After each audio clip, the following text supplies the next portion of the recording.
Hey folks, Paul here with another how-to video for you.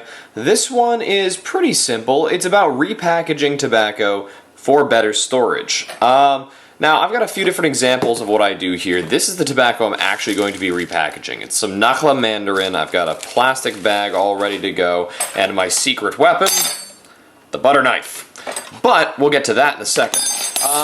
The other ways of storing tobacco would be things like this, which is a relatively cheap disposable Ziploc container, or actually Tupperware container. Actually no, this is Ziploc brand, but that's the idea. Makes them stackable, makes them easy. Now for something that requires a little more oxygen from time to time, you've got Tangiers, which I store in these very disposable, very cheap, kind of Chinese takeout food style containers. They allow a little bit more airflow because they don't seal as well, and it prevents the necessity for acclimation. Now, this is the actual process that I usually go through. Ah, geez, would you look at that? That's delicious. It's pretty simple. Get your new container, open it up. I actually personally like to do that with plastic bags because it makes it a little bit easier. Transfer the majority of tobacco to the new container. Oh yeah, isn't that pretty? Mess everywhere. Make sure to work on a clean surface because then you can just do this and you don't have to worry about it. But as you can see, there's still a lot left here. And I'm going to come back in just a second because I got to grab some still images of this for the blog too, and I'm going to show you why the butter knife is your best friend. Alright, we are back here and we're ready to go. You can see all the juice and things on here. Now the butter knife, what you want to do is use the back edge. So I mean there's a little bit of serration here that'll tear the bag, which I already have some tears here because this is not the strongest plastic in the world. Now, what you do is just placing it down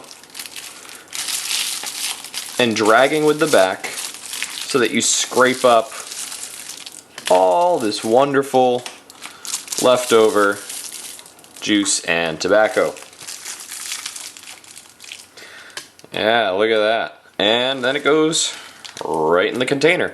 I'm not going to do the whole process because this thing is already torn because it's cheap, crappy plastic and it's all over my counter, but you get the idea. You just scrape it down. Now where this is really useful is with Tangiers because those plastic bags are a lot more durable. I don't have any Tangiers right now, but the idea is cut the bag on one side, transfer to a new container, then take the knife and roll it inside and scrape around the entirety of the inside of the bag until it gathers the molasses and the flavoring in one area, and then scrape out into the new bag.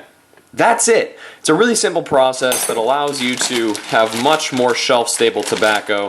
Just, press out the air, and this will last for a really long time, and you'll experience a lot less flavor loss than if you just kept it in a bag, in a bag, in a box.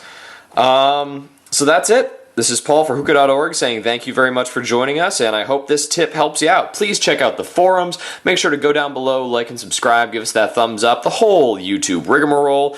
And the forums are the only place that you can get the information you need to enter into our contests as sponsored by socialsmoke.com. Please check them out. They're a great vendor with great products and great customer service. So that's it, and happy smoking.